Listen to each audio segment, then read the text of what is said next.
The Union had a population of 22 million and many people to rely on.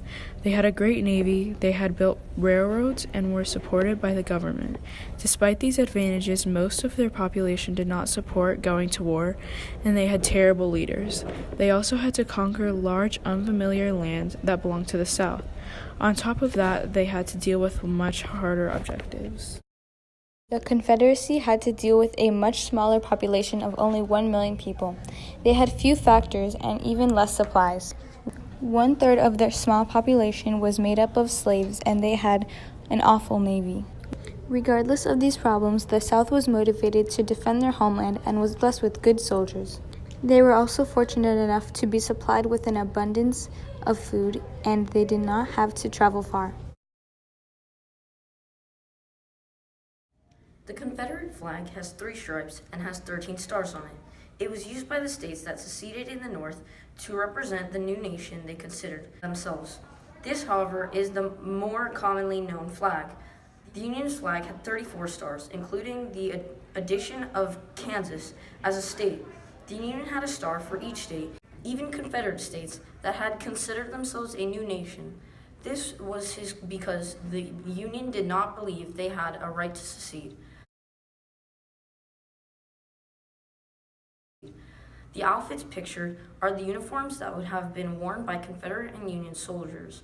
Confederates wore a primarily gray outfit with a jacket, trousers, and boots. Each outfit had slight variations depending on their rank. Confederates used landmines, Conger rockets, and Williams guns.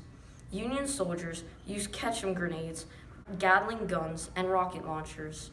They wore dark blue coats with lighter trousers and a forage cap. They wore shoes that went up to their ankles.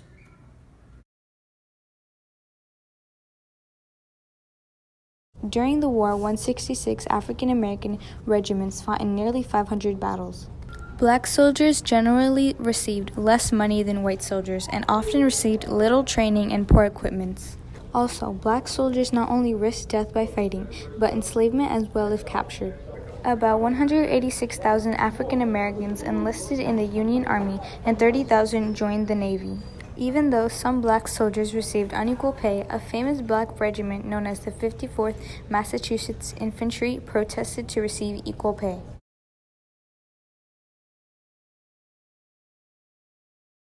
The Civil War affected American women significantly.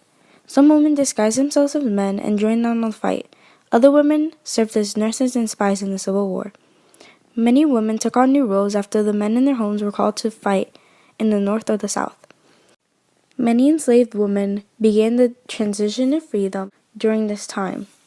By the end of the war, many women were left to mourn over the death toll of 620,000 soldiers. The 54th Regiment of Massachusetts was the first military unit containing black soldiers to be raised in the North during the Civil War. The Emancipation Proclamation provided the impetus for the usage of free black men as soldiers. Massachusetts was the first one to respond, resulting in the 54th Regiment of Massachusetts.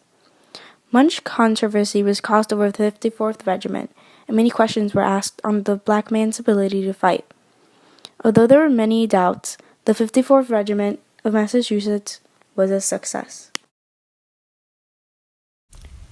The Civil War ended when Confederate General Robert E. Lee surrendered to the General of the Union, Ulysses S. Grant, in Appomattox House. This resulted in a victory for the Union and the abolishment of slavery. The southern states' economy was devastated without slaves, however, the North was doing well. Although slaves were freed, they were still not treated the same as whites and had to endure many hardships. Even till this day, racism is still a problem. Altogether, America suffered 1,030,000 casualties.